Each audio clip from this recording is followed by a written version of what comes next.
नमस्कार मित्रांनो, स्वागत करतो तुमचं आसान भाषेमध्ये. तर आज आपण डीसी सर्किट्सवरचा नेक्स्ट क्वेश्चन सेट पाहणार आहे. यामध्ये आपण आज 4 क्वेश्चन बघणार आहे. तर पहिला क्वेश्चन आपल्या स्क्रीनवर तुम्हाला दिसत असेल की specific resistance of a conductor depends on.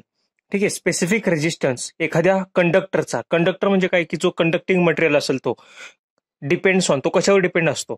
Option A dimension of the conductor, option B composition of the material, option C resistance of the conductor and option D both A and B means dimension and composition.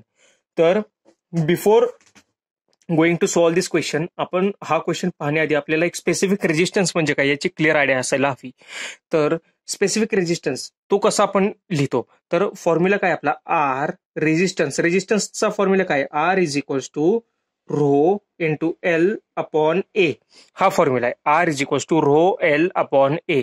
तर R म्हणजे resistance, L म्हणजे length, A म्हणजे area of that conductor, length of that material और length of that conductor, आणि rho म्हणजे resistivity असतं, specific resistance. ठीक आहे, किंवा रेजिस्टिव्हिटी. तर स्पेसिफिक रेजिस्टन्स रो हा कशावर डिपेंड असतो.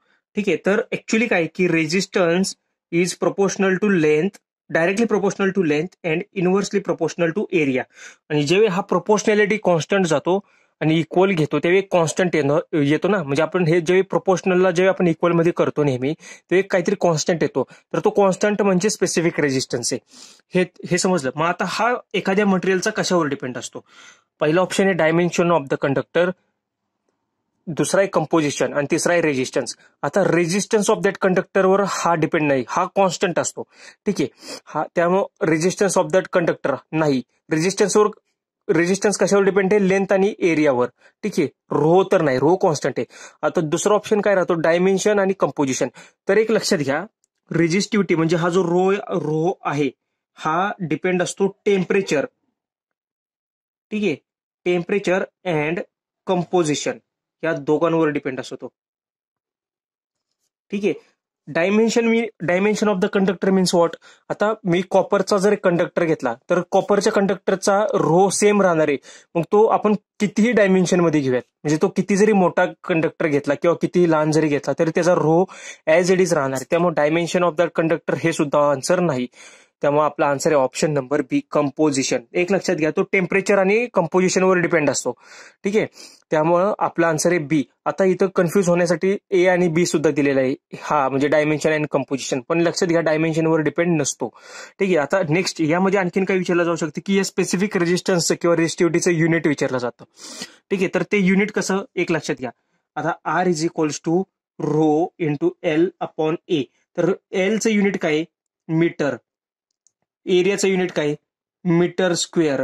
ठीक आहे, ह्याचं युनिट काय, रेजिस्टन्सचं ओहम. आता इथं मीटर आहे, खाली मीटर स्क्वेअर आहे, इकडं तर ओहम आहे. मग आता हा मीटर आणि इथला मीटरचा एक मीटर कॅन्सल होईल, त्यामुळे रेजिस्टिव्हिटीचं युनिट आपल्याला काय हवंय, इंटू मीटर.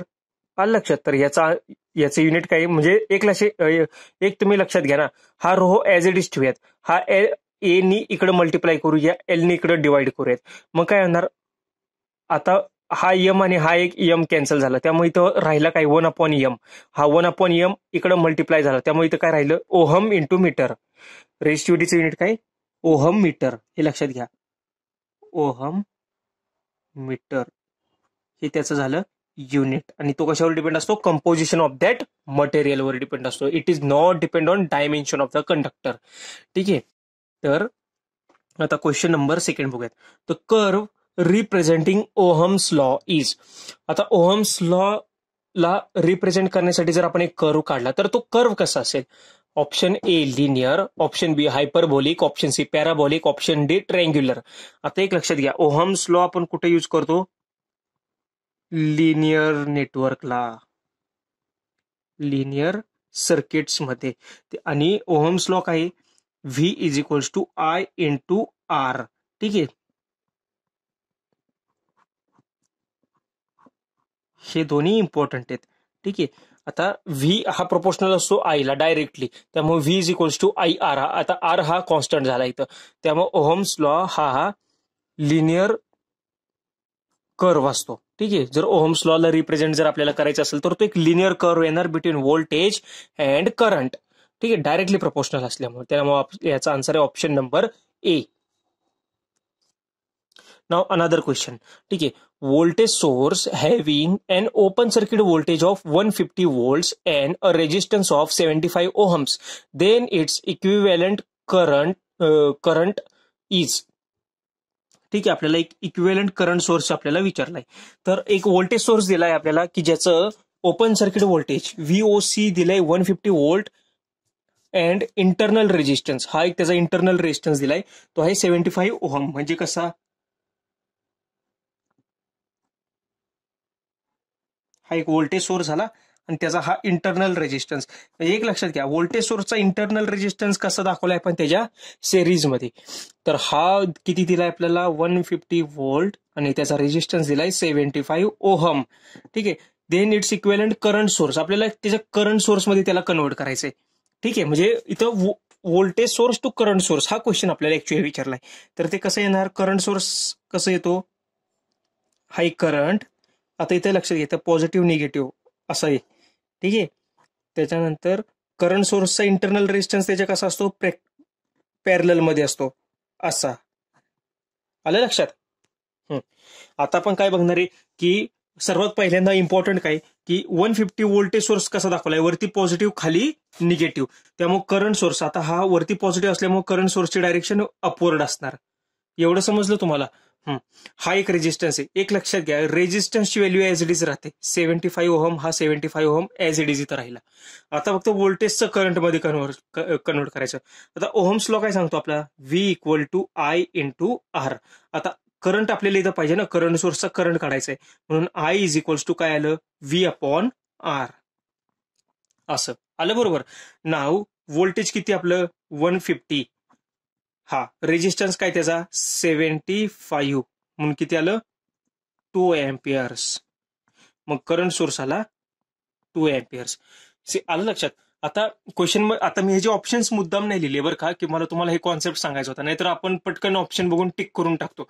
आपण काय करतो, पटकन टिक करून टाकतो. तसं नाही करायचं, आपल्याला काही व्यवस्थित समजून घ्यायचं ना. एक्झाम मध्ये आलं ना, पहिल्यांदा काय करायचं की ऑप्शन बघताना बघायचं करंट सोर्स आणि पॅरलल. ठीक आहे, करंट सोर्स आणि पॅरलल हे कुठे कुठे दिसतंय बघायचं. सिरीजमध्ये असेल तर ते इलिमिनेट झालं ऑप्शन. ठीक आहे, त्यानंतर दुसरं काय चेक करायचं, रेजिस्टन्स पहिल्यांदा बघायचा. 75चा 75च राहणार, तो काही चेंज नाही होणार. मग 75 ओहम वाला बघायचा. ठीक आहे, त्यानंतर इलिमिनेट करायचं. आणि सगळ्यात शेवटी जर दोन ऑप्शन इलिमिनेट झालेस तर मग फक्त करंट सोर्स बघायचं. ते कसं, फक्त डिवाइड करायचं. 150 भागिले 75 म्हणजे 2 एम्पियरचा करंट सोर्स आला. ठीक आहे, हा एक क्वेश्चन पाहिला. Next question is what, calculate voltage drop across 14.5 ohm resistance in the figure. ही एक डायग्राम आपल्याला दिलेली आहे. ठीक आहे, की ज्याच्यामध्ये तुम्ही बघू शकता व्होल्टेज सोर्स, व्होल्टेज आपण दिलंय 200 व्होल्ट. इथं हा पॉझिटिव्ह टर्मिनल, हा निगेटिव्ह टर्मिनल. इकडनं करंट फ्लो होतोय. हा 14.5 ओहमचा रेजिस्टन्स, त्याच्या सिरीजमध्ये 25.5 ओहमचा रेजिस्टन्स, त्याच्या सिरीजमध्ये 60 ओहमचा रेजिस्टन्स. तर आपल्याला विचारलं या 14.5 ओहम रेजिस्टन्सच्या अक्रॉस किती व्होल्टेज आहे, म्हणजे या 200 व्होल्ट मधलं किती व्होल्ट ह्याच्या अक्रॉस येते, किती व्होल्ट ह्याच्या अक्रॉस आणि किती व्होल्ट ह्याच्या अक्रॉस. आपण तिघांच्या अक्रॉसचं फाइंड आउट करायचं सॉल्व्ह करताना. आलं लक्षात. आता पहिल्यांदा की हे कसं सॉल्व्ह करणार तुम्ही. ठीक आहे, आता एक तुम्ही बघू शकता की हा करंट आहे. ठीक आहे, आता या क्वेश्चन मध्येच करंटची डायरेक्शन दिली किंवा आपण सुद्धा ड्रॉ केली तर तुम्हाला एक कॉमन सेन्सने एवढं समजायला हवं की हा जो करंट आहे, हा करंट या सर्वांमधनं कॉमन फ्लो होतोय. बरोबर, म्हणजे करंट एकच राहणार आपला. आता तुम्हाला एक समजायला हवं की करंट हा हाय तसाच राहतोय. बरोबर आहे, करंट हा सेम फ्लो होतोय या सगळ्या सर्किटमधनं. म्हणून I is equals to V upon R. ठीक आहे, नाव व्होल्टेज काय आपलं टोटल 200 व्होल्ट भागिले रेजिस्टन्स फक्त 14 ओहम मधनं फ्लो होतोय का हा करंट, नाही. हा फक्त 25 मधनं फ्लो होतोय का, नाही. हा फक्त 60 मधनं फ्लो होतोय, नाही. हा सर्वांमधून फ्लो होतोय. म्हणून डिनॉमिनेटरला जो रेजिस्टन्स आहे तो टोटल रेजिस्टन्स येणार. टोटल रेजिस्टन्स किती येणार आता आपण बघूयात. 60 आणि 25 85 आणि हा 0.5 इकडे गेला 15 100. ठीक आहे, मग टोटल रेजिस्टन्स आला 100 ओहमचा. ठीक आहे, is equal to I is equals to 2 ampere. म्हणजे आपल्या सर्किट मधला करंट किती आला, हा 2 एम्पियर करंट फ्लो होतोय असा जाऊन इकडं. ठीक आहे, आता 2 एम्पियर हा ह्याच्यातनं पण फ्लो होतोय. आता याच्या अक्रॉसचं व्होल्टेज कसं येणार, इथं पॉझिटिव्ह इथं निगेटिव्ह. ह्याच्या अक्रॉस व्होल्टेज इथं पॉझिटिव्ह इथं निगेटिव्ह. इकडचं व्होल्टेज इथं पॉझिटिव्ह, इथं negative.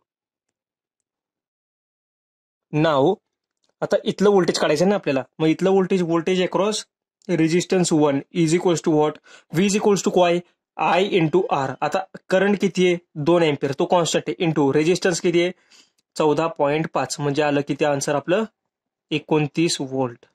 Option number C is the right answer.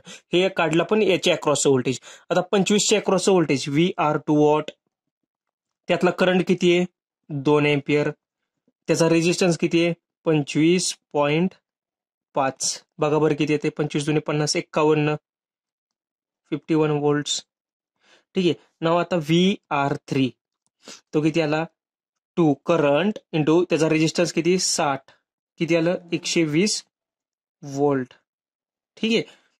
म्हणजे हे आपण तीन हे तीन व्होल्टेजेस फाइंड आउट केले. आता काय करू आपण, केव्हीएलच्या लॉ नुसार ह्याची बेरीज याची बेरीज याची बेरीज is equal to total voltage आला पाहिजे.